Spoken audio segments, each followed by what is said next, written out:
আজকের গল্পটা একটু অন্যরকম, ছোট্ট কিন্তু খুব গভীর। চলুন আমরা একসাথে এই গল্পটাতে ডুব দিই, যার নাম ঘুঘুর অনন্ত প্রতিধ্বনি। ভাবুন তো, এমন একটা ছোট্ট গ্রামের কথা, যেখানে সময় যেন একদম থমকে আছে। চারদিকে শান্ত, নিস্তব্ধ, জীবন সেখানে নিজের মতো করে খুব ধীর গতিতে চলে।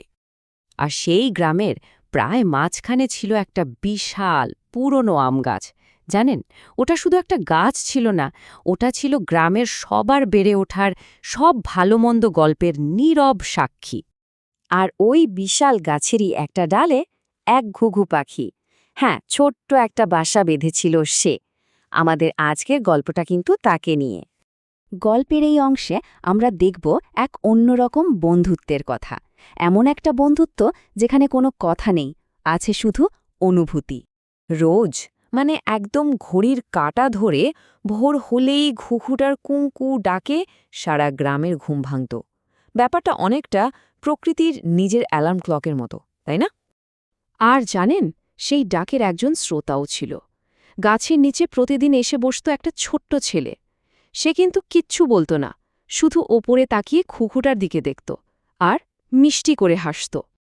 এভাবে কোনো কথা ছাড়াই ঘুঘু আর ওই ছেলেটার মধ্যে একটা অদ্ভুত বাঁধন তৈরি হয়ে গেছিল।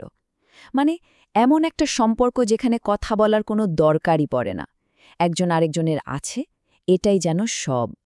কিন্তু সব ভালো জিনিস তো আর চিরদিন থাকে না, তাই না? এই শান্ত সুন্দর রুটিনটাও একদিন ভেঙে গেল। এমন একটা দিন এলো যেদিন ঘুঘুর ডাকটা তো ছিল, কিন্তু সেই ডাকের উত্তরে কোনো হাসি ছিল না। হ্যাঁ, একদিন ছেলেটা আর এলো না। সবকিছু একই ছিল, সেই গাছ, সেই সকাল। শুধু গাছের নিচের ওই জায়গাটা কেমন যেন বড্ড ফাঁকা হয়ে গেল। কিন্তু ঘুঘুটা, সে তো আর এসব বোঝে না। সে তার অভ্যাস বদলায়নি। রোজকার মতো সে ডেকেই চলল, নিচে তাকিয়ে তার ছোট্ট বন্ধুটাকে খুঁজল। কিন্তু না, সেই চেনা হাসিটা আর দেখা গেল না। আর ঠিক এখান থেকে শুরু হলো ঘুঘুটার এক লম্বা, অবিচল অপেক্ষা, সময়ের সাথে তার এক অদ্ভুত লড়াই। এরপর সময় শুধু বয়েই চলল। ভাবুন একবার, দিন গেল, মাস গেল, বৃষ্টিতে সব ভিজে একাকার হয়ে গেল। বড় বড় ঝড় এসে গাছের ডালপালা কাঁপিয়ে দিল।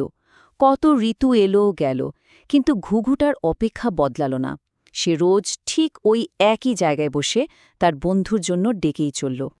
এদিকে গ্রামের মানুষরা কিন্তু ব্যাপারটা খেয়াল করছিল।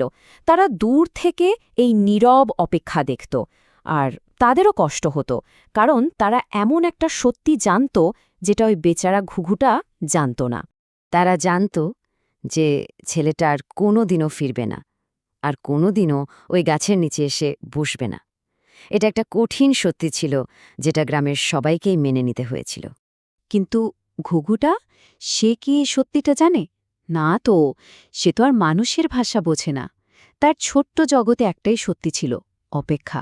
আর একটাই বিশ্বাস ছিল, আশা।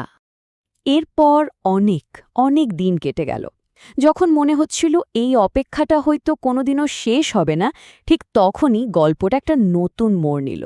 একটা নতুন হাসি এসে সব বদলে দিল। একদিন যখন পুরনো স্মৃতিগুলো প্রায় ঝাপসা হয়ে এসেছে, ঠিক সেই সময়ে ওই একই আম গাছের নিচে এসে বসল আরেকটা ছোট্ট শিশু, ঠিক যেন অতীতের একটা ছায়া। আর আমাদের ঘুঘুটা, সে তো তার অভ্যাস ছাড়েনি। সেদিনও সে একইভাবে ডেকে উঠল, কু কু। ডাকটা একই ছিল, কিন্তু এবারে যা হলো সেটা ছিল একদম অন্যরকম। হ্যাঁ, ঠিক সেই মুহূর্তে বাচ্চাটা আকাশের দিকে তাকালো আর মিষ্টি করে হাসল। সেই একই রকম হাসি, যে হাসিটার জন্য ঘুঘুটা এতগুলো বছর, এতগুলো ঋতু ধরে অপেক্ষা করেছিল। আর এই মুহূর্তটাতেই যেন গল্পটা একটা খুঁজে পেল। এটা আসলে শুধু স্মৃতি ফিরে আসার গল্প না, এটা তার প্রতিধ্বনির গল্প।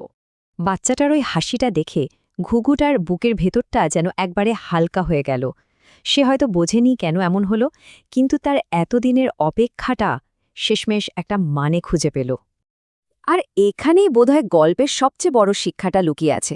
দেখুন, প্রিয় মানুষগুলো তো সবাই ফিরে আসে না, কিন্তু তাদের স্মৃতিগুলো, সেগুলো কিন্তু ফিরে আসে, অন্য কারো হাসির মধ্যে দিয়ে, অন্য কারো চোখের চাহনিতে। আমাদের ফেলে আসা পুরনো অনুভূতিগুলোই যেন নতুন করে জীবন পায়। এই গল্পটা শেষ হওয়ার আগে আমাদের মনে একটা প্রশ্ন রেখে যায়। আমাদের জীবনেও তো এমন কত হারিয়ে যাওয়া স্মৃতি আছে, তাই না? কে জানে, সেই স্মৃতিগুলোই হয়তো অন্য কারো হাসির আড়ালে আমাদের কাছে ফিরে আসার জন্য অপেক্ষা করছে।